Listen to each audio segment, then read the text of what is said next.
Hi, folks. Welcome back to Tales from the Longbox. This is our long-planned King in Black episode, as surely you can tell by the backgrounds that we're all sporting here. Um, this is the third episode of our new podcast, and we're pretty excited to talk about this stuff. I actually. Here's the cover of King in Black #1, which was a pretty outstanding book. Let's just jump in with the talk about King in Black #1, the series proper, and some of the big shocking moments from that. Paul, what are your big moments from King in Black #1? Actually, it's not Paul. I'm Peter Parker, and I am over all this symbiote stuff because.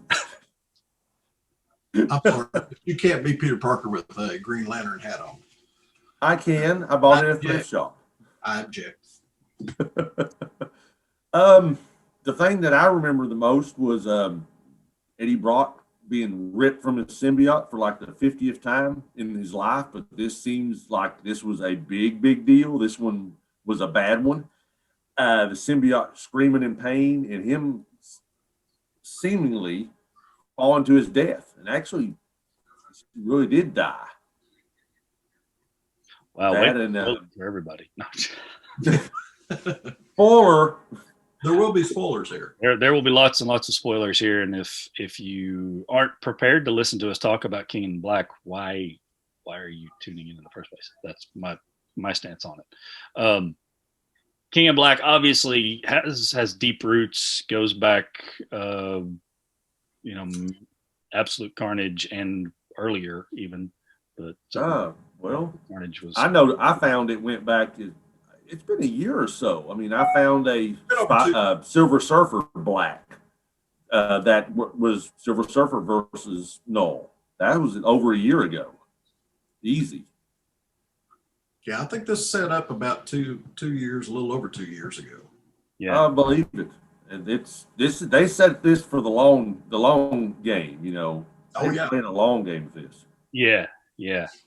Planted seeds a couple of years ago, and then just slowly paying this thing off. I really like it when somebody does that, when they really take their time with the story and let it develop. Let it develop in stages if you need to.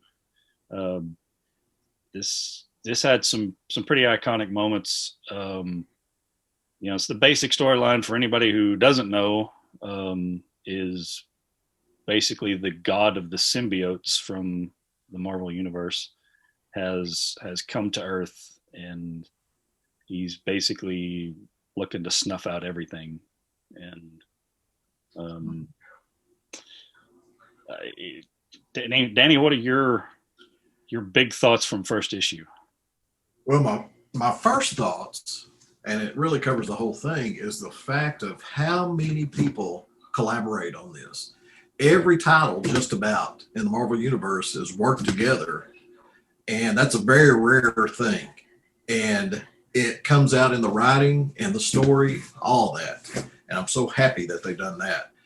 Biggest thing was just how powerful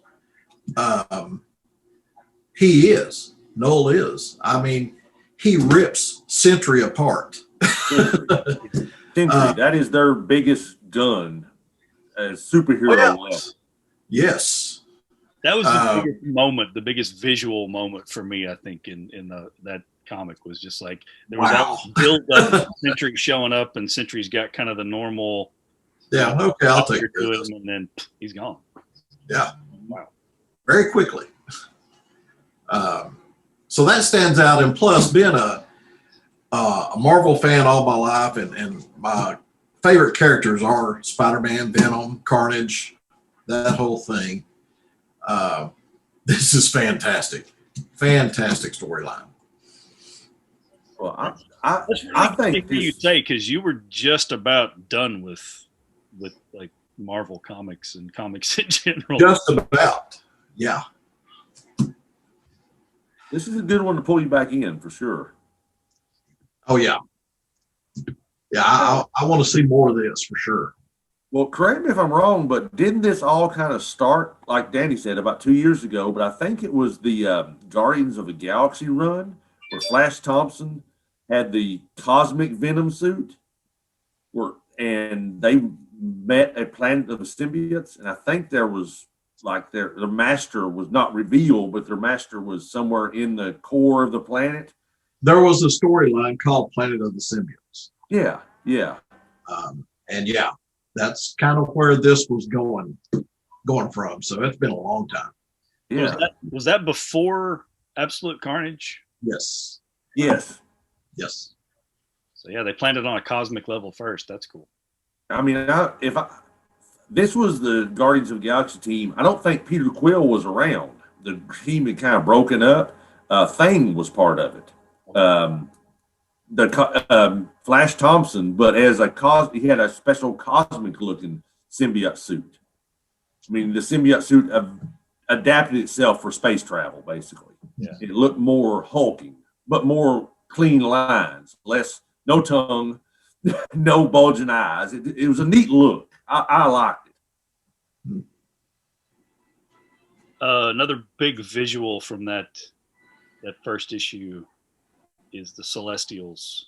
Like, oh yeah, the dead Celestials that he was controlling. Yeah, that really just illustrates how powerful. That goes back to the beginning of Marvel, right there. Mm-hmm. The Celestials were the ones, and you go back to Avengers storyline, a sick Celestial was the one that bled its contamination into a planetoid, which sparked the human race as far as Marvel Comics goes. Yeah. So that's pretty powerful. This guy's Noah's kill Celestials and controlling them, their bodies, the symbiotes. That's a whole nother set of power levels. So, Galactus is even weary of the Celestials. Yeah. Well, I think people too probably remember a Celestial in Guardians of the Galaxy, right? In the movie, right? I mean, that's nowhere. Yep, that's right. That's right. That's what they're mining on, is a Celestial. Yep. Nowhere station, nowhere asteroid, whatever. Yeah, that's a Celestial's husk. Mm-hmm. It was its head, wasn't it? Yep. Yeah. Yeah, that's big. That's big. So the basic gist of this is, by the end of the first issue, Sentry is their big gun. He's dead. Tony Stark has already had his first line of defense defeated. Right. They can't get a hold of Thor, and Venom. He jumps into Hulk for a second. Yeah, Venom is one of their last hopes, and then Brock is ripped out of the symbiote and dropped to his death, and the entire planet is covered in something symbiote-y. Yeah, like it's a symbiotic shell, basically. Cocoon. Yeah, cocoon. That's a good way of putting it. A symbiote cocoon.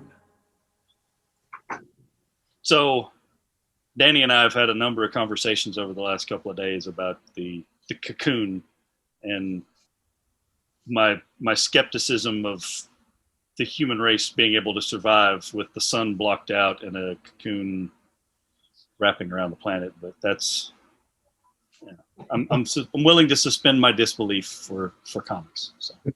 About the science. Yeah, put aside real science. But I did notice in one of the recent issues of Sword, the X-Men title, Sword, few panels, they show the island, Karakoa, if I'm probably saying that wrong. It's snowing. The sun is blocked out. There's rapid climate changes. And that's what I'm talking about right there. I just want to see the effects of it. You don't have to explain the science of how people can still be alive, but show me that it's having an impact on the planet. I don't know that any other issues did that. I have not seen any others. The Union one talks about, well, when they talk about the cocoon, it just happened. You know, it hadn't had time to have effect. But the Sword one, I don't know how long it had been there, but there was obvious environmental effects. Yeah. Right. None of that is crucial to the plot. That's just like a little pet peeve of mine, that if you're going to do something massive like wrap the Earth in a cocoon, you got to talk about that's going to do something to the planet, right? So. Yeah, there should be gravitational problems. I mean, it's interrupting the tides. The moon is now kind of interrupted from it. It certainly would.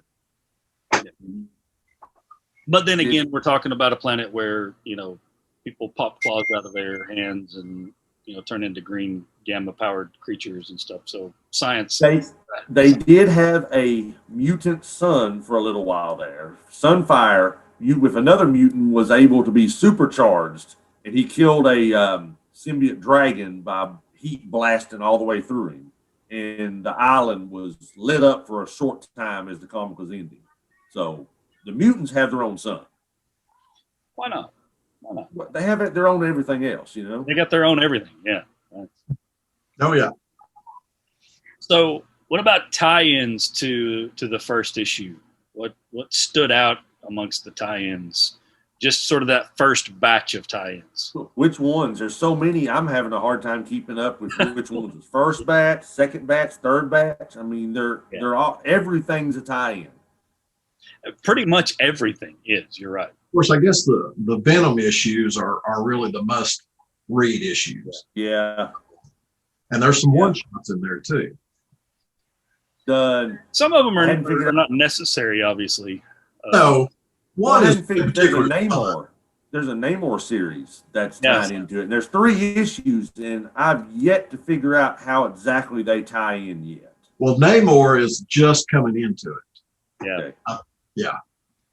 I think they're hinting that those, was it the Dark Tide? Is that what they're called? Yes. The group they're hinting that they're going to possibly play into how he's defeated.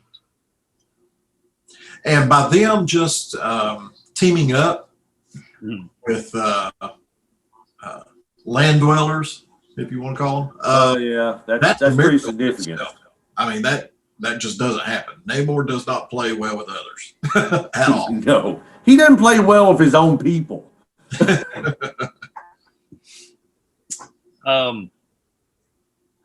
It's interesting because there's been multiple series where they seem to be planting seeds for ways that Null could maybe be defeated. Like, they're mentioning the Dark Tide. Then there's the symbiote Spider-Man story, is set in the past, but in that story, the Black Knight's sword is, there's a worry that it could possibly defeat Null by the other symbiotes. So, but there's another one too. How about Eddie Brock's son, Dylan? He's got some powers. I think that's the key there. They've been in the Venom comics. They've been setting him up as a symbiote cannot possess him because he can possess and control every other symbiote. Yeah, I think he's going to be like the big. How they're doing some red herrings, maybe like giving you different things that might be a possible, way to defeat him, and probably you're going to see those like one by one fail. Right. Well, you see sometimes electricity affects some of the dragons. Sometimes it's fire that affects the dragons. Yeah. I may be wrong. I don't think sound affects these guys like it did originally did Venom. No, not to the same extent, I don't think. I think intense light hurts them, but I'm not sure. Like there was some sonic sounds that in Absolute Carnage, I think, kind of affected. Oh, maybe. Yeah, and again, there's so many tie-ins. I'm getting lost in things and confusing on what goes with what. Right. I think extreme sarcasm also has been shown to have an effect on them, but hurt feelings. Well, we're talking about tie-ins. Your mama jokes that hurts them. We're talking about tie-ins too, and I guess that includes some one-shots.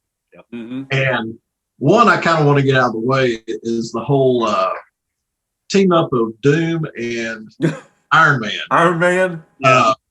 That one was kind of fun There was some humor in that one. Well, yes, and That it's loosely ties it. I love Doom. I love Yeah. just his whole attitude is just funny. You know, I'm just he's like Stewie Griffin on Family Guy was basically Little Doom, Little Victor. Baby Doom. Wow. Yeah. Yeah. I don't know how to take that. I got the fool.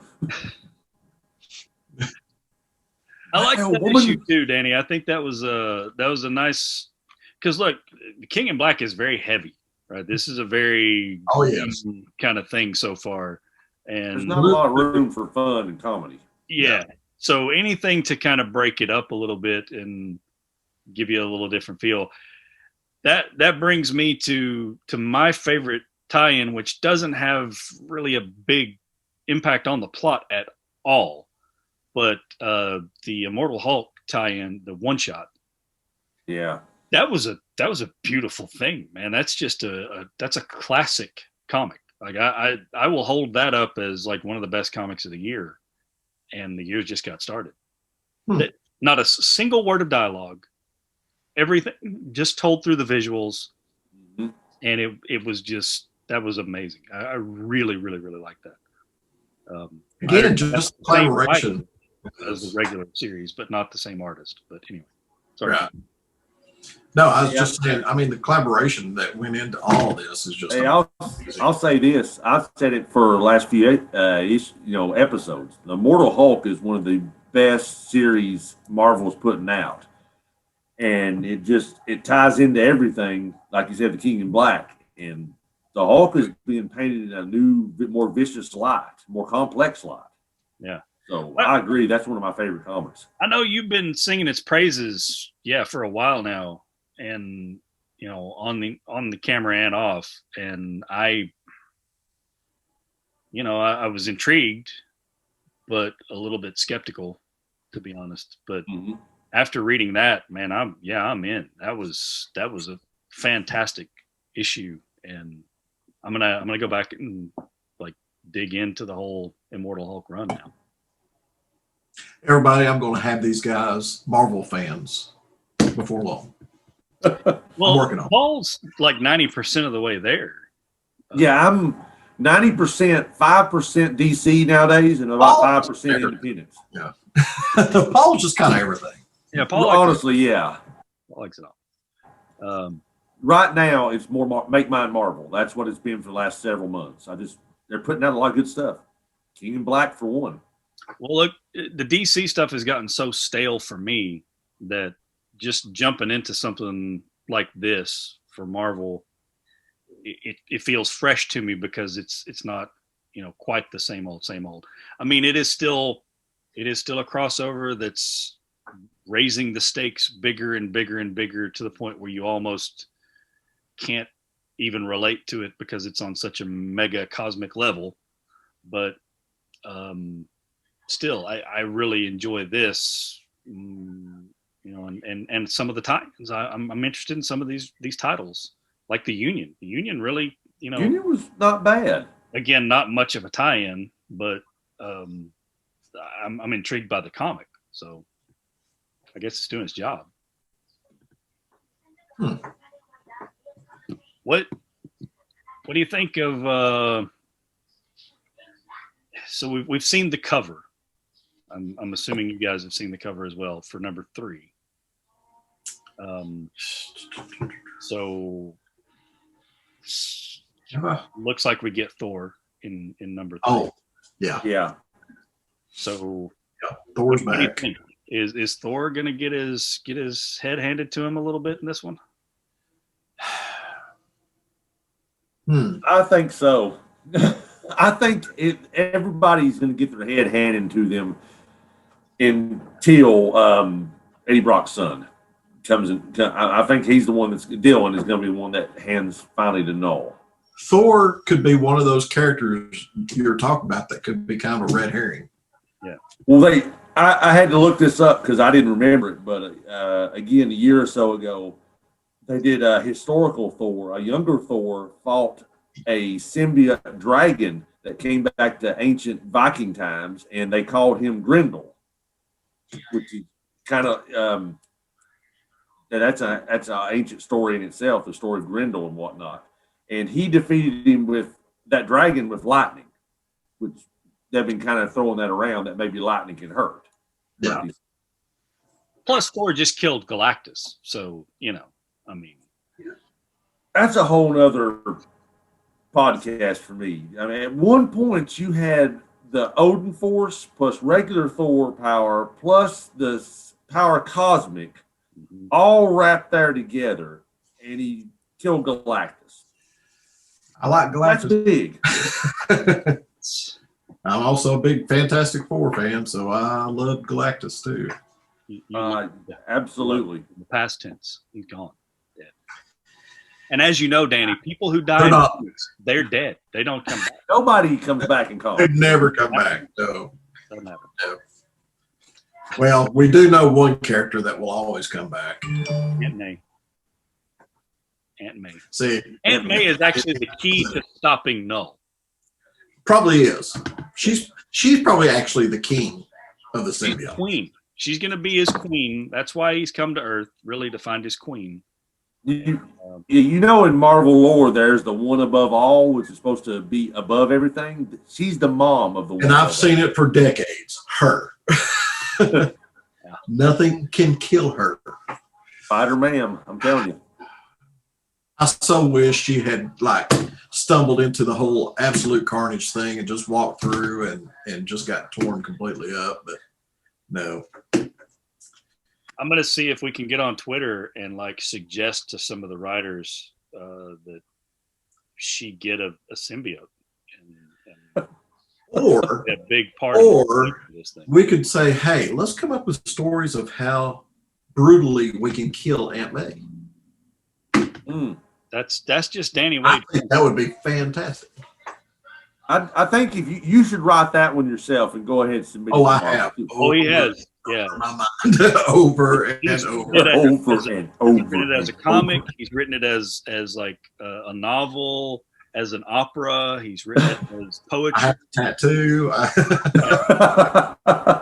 Any way he could get that out there, he's gotten it out there. Yeah. So, but thank goodness she's not shown up yet. So, yeah. So, issue 2, things just kind of continue to go downhill in issue 2, and most of the heroes have been taken over as symbiotes, and there's just sort of a small little group of resistance left. It was good to see Spider-Man get a little more prominent look in issue number 2, since this all really goes back. This all started with him. Yeah. It started with him using the wrong machine to pump out a suit and go, it looks fine. Oh, I remember those days. That was good comic there.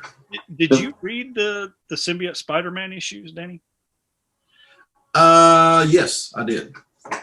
I like those. I like those pretty well. I mean, again, I don't know how essential it is to the story, but it's just kind of fun and looking back in those good old days, I guess. Well, they did say that that is one of the titles that you need to read, and it does. They say you need to read them all, though. They want you to read them all and spend your money. Absolutely. Once you get it, covers and everything, yeah. Once you get into this story, you'll gladly want to read all of them. I think this is fantastic. Yeah, we were talking about Thor a minute ago. Maybe I shouldn't. No spoilers, but I just looked at one of the latest issues, the upcoming issues of Thor's covers. Don't look like he fares too well against Null. That's a spoiler. That's a spoiler. That's a spoiler on us. Yeah. Thanks, Paul. You've jumped. Yeah. Thanks, Paul. And there's going to be a Black Knight one shot. Turn off the other screen, Paul. Got it. Be here with us in this moment, talking about King in Black. Sorry. Always looking to the future. What's Danny doing? He's looking at something. Look at him. Never his mind on what he is doing. But I'm not told you. everything that's coming up. Well, I've already read that okay, issue. this opens the door, though. This opens the door for speculation. So I'll start with you, Paul, and I'm going to pose the same two questions to both of you. Paul, how do you think this ends? And how would you want it to end? What's a satisfactory conclusion to this for you? How I think it is basically everybody is almost dead. There's just like Spider-Man and Dylan left, and everybody's coming in on Carnage is back. All the symbiotes are back, and Dylan starts basically the last issue just ripping symbiotes apart and sending Null running back into basically hiding or back to the void. And it sets Dylan up as one of the big Marvel powerhouses, at least when it comes to that. Okay. That's how I think he'll end. Somewhere along with Eddie Brock's son, Eddie Brock coming back from the dead through his symbiote somehow, and his son being the big hero that helps save the world, the whole universe. How I want it to end? Thor marries Aunt May. They have a love child, which is wrapped in a symbiote. I'm out of here. That's it. End of the show. Go. Please. I can't take this anymore. We call her Thunder Ma'am. Yes. Yes, the old lady of thunder. Yeah. Here comes those headaches again. All right, Danny. That's just in my opinion. Same It'll question. stay here. How do you think this ends, and what would you like to see as the ending of this thing? Well, I'll tell you, I think it's going to take the power of all of them. It's going to take Thor. It's going to take Dylan. It's going to take Spider-Man. I think Spider-Man has to play a key in this because it's like Spider-Man, Venom, hand in hand. They go together. All I hope is they don't end it on where they have to speed it up, where they have to end it quick, and the writing just goes downhill. Yeah. Just keep doing what you're doing right now. End it really however you want to end it. I'm not really bothered by that. I'm bothered by bad endings and bad writing endings. It's fantastic now. Let's just hope it ends on the same note. As far as Eddie Brock, I would hate for Eddie Brock not to be Venom anymore because it's synonymous with each other. But if he's dead, he's dead. Hey, let his son maybe avenge him. But we know how comics work. Yeah. And Eddie Brock will probably be back. So I think it ends with Dylan either sacrificing himself to take them all out, or with Dylan, this is going to be kind of this is an out there idea, but what if Dylan takes Null's place and then leads them, and then he sacrifices not his life, but he takes them back to the void, and that's kind of. We kind of got some of that, didn't we? A little bit in some of the some of the Venom issues where they go in the alternate it was universe, Venom, right? yeah, it was. Kind of went that direction a little bit. Yeah. What I'd like to see out of this, not necessarily the ending, but the outcome of this, and you know, symbiote fans may hate me for saying this, but I'd honestly like to see the Marvel Universe get back to one, maybe two symbiotes running around at any given time. And yeah, I agree. They yes. At one time they were crazy overboard with them, and then they kind of went away. And now, oh yeah, they're back, and there's different ones, and Right. Like this is the ultimate symbiote storyline. I feel like, after this, let it be Venom. And if you're going to use Venom as an anti-hero, sometimes a good guy, then let Carnage be around. Right. The balance. Making more Carnages everywhere, Right. Keep it from here on out. Spider Island, everybody's a Spider-Man. Same thing. Yeah. That's just, to me, that's just kind of lazy writing.